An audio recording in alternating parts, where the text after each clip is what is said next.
हरियाणा का किसान आज प्राकृतिक खेती को बढ़ावा दे रहा है। किसान रासायनिक खेती से होने वाले नुकसान को समझते हुए प्राकृतिक खेती की ओर कदम बढ़ा रहा है। प्राकृतिक खेती करने से सब्जियां केमिकल रहित होती हैं, जिससे उसका सेवन करने वाले व्यक्ति के स्वास्थ्य को लाभ होता है। साथ ही सब्जियों की गुणवत्ता भी बढ़ जाती है।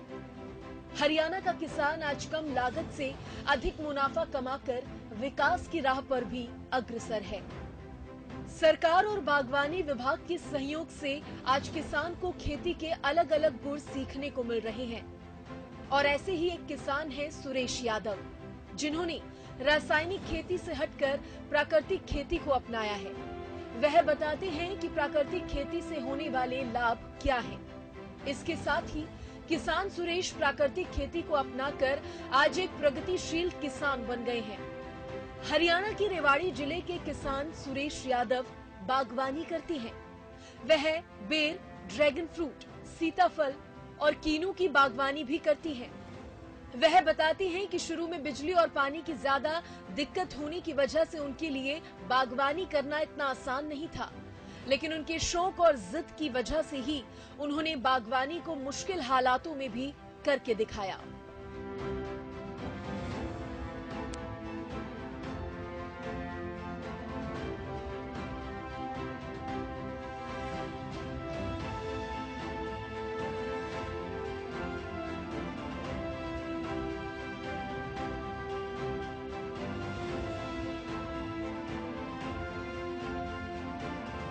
देखो, ये मेरा इंटरेस्ट था बागवानी का, शुरू से बचपन से ही मेरा इंटरेस्ट है बागवानी का। मैंने विपरीत परिस्थितियों में भी बाग लगाया है। मैंने बेर ज्यादा लगाए हैं। कभी मेरे को लोग बाग ये कहे ना, क्योंकि मेरे को लोग कहने लगे थे, यार मास्ट होके बेवकूफ वाला काम कर रहा हूँ, पानी नहीं है ये बाग लगा रहा हूँ। क्योंकि मैंने आंवला, ड्रैगन फ्रूट यहाँ कोई नहीं जानता था, सीताफल नहीं जानते थे, मैंने वो भी लगाए हुए हैं, आड़ू भी लगाए हैं, हर एक है किन्नू।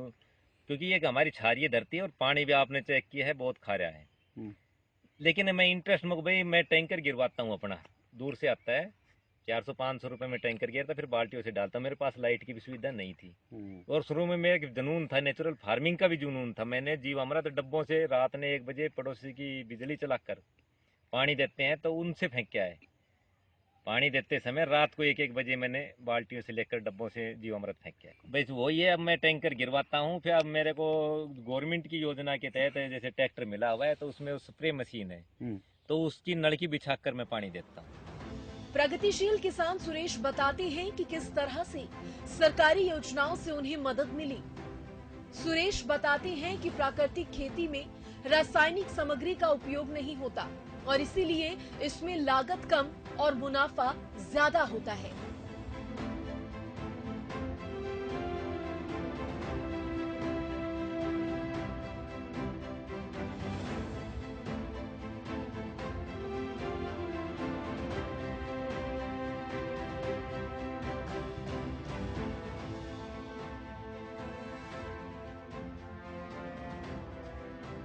हाँ जी, मैंने सोलर, जो अपने पीएम कुसुम योजना के तहत अपने सोलर पंप लगवाया था। बिजली के लिए मैं कई बार महकमे में डोला, मेरे को कनेक्शन नहीं मिला। और ट्रैक्टर भी मेरे को उससे मिला है, अपने हॉर्टिकल्चर डिपार्टमेंट से।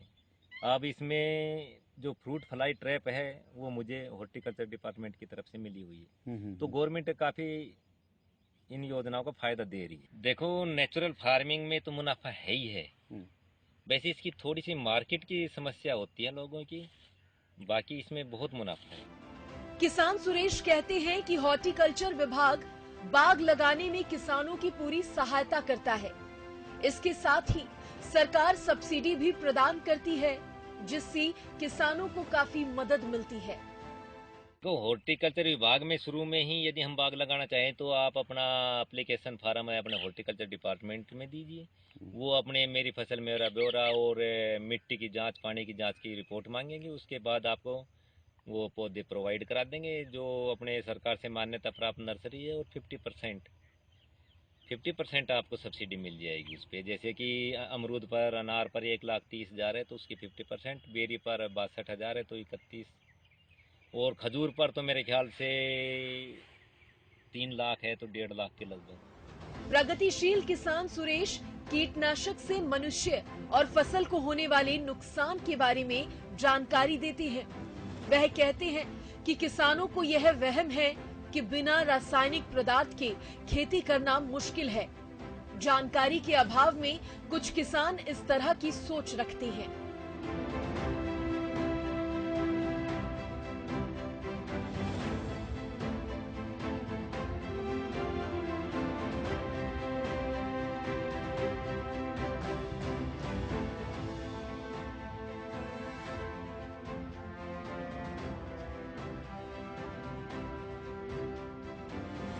सारी बीमारियों की जड़ है ये 500 साल तक डिकम्पोज नहीं होती जो ये रासायनिक दवाएं हैं।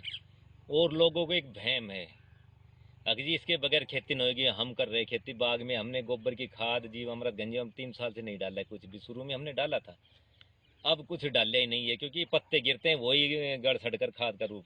असल में ये एक भ्रम नहीं है, उनको मेहनत करना ही नहीं चाहते क्योंकि वो लोग भाई कौन करेगा तो पीठ पे टंकी लिया डोला मारा बस को तो कौन है। सबसे बड़ी है कि इसमें मेहनत बहुत ज़्यादा है। खेती में जब टीचिंग में मास्टर था, पढ़ाता था, उस समय मैं खेती करता था और ट्यूशन भी घर करता था और फिर भी खेती करता था। और आज मैं खेती कर रहा हूँ, मेरे को फुर्सत ही नहीं लग रही। उसमें तो क्या नड़ाव नहीं, अब नड़ाव कर रहा हूँ उसमें क्या लिया डोर मार दी।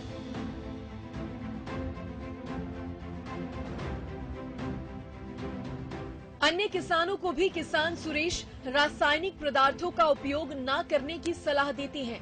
वह किसानों से प्राकृतिक के साथ खिलवाड़ किए बिना खेती करने की अपील करते हैं।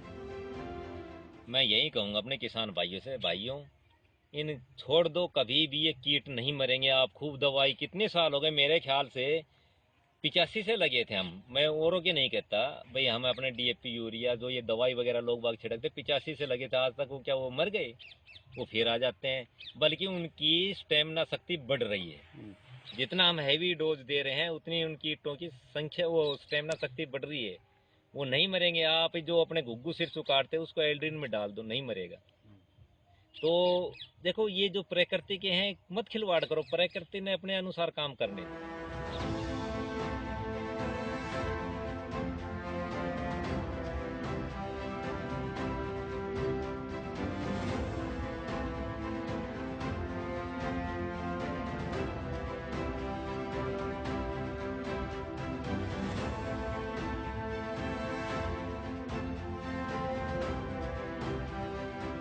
प्रगतिशील किसान सुरेश सरकार द्वारा चलाई जा रही योजनाओं के लिए सरकार का धन्यवाद करते हैं। वह कहते हैं कि सरकार के सहयोग से किसान के लिए खेती करना मुश्किल नहीं रहा। सरकार नई नई योजना ला रही है, सब्सिडी दे रही है, कुछ उनको क्रियान्वित करने का थोड़ा तरीका अलग करना, बदलना पड़ेगा बस थोड़ा सा। बाकी बहुत अच्छा वो कर रही है, जैसे सोलर कर दिया, ट्रैक्टरों पर कर दिया, पावर वीडर पर कर दिया, काफी इम्प्लीमेंट सब्सिडी दे रही है। तो मैं हरियाणा सरकार का धन्यवाद देना चाहता हूँ। हरियाणा सरकार किसानों के हित में लगातार बड़े बड़े फैसले ले रही है और किसानों की आर्थिक स्थिति सुधारने के लिए हर संभव कोशिश कर रही है। हालांकि कई बार खराब मौसम या अन्य प्राकृतिक आपदाओं के कारण जब किसानों की फसल नष्ट हो जाती है तो उनकी आर्थिक आय काफी प्रभावित होती है। सरकार द्वारा तब भी किसानों को मुआवजा मुहैया कराया जाता है।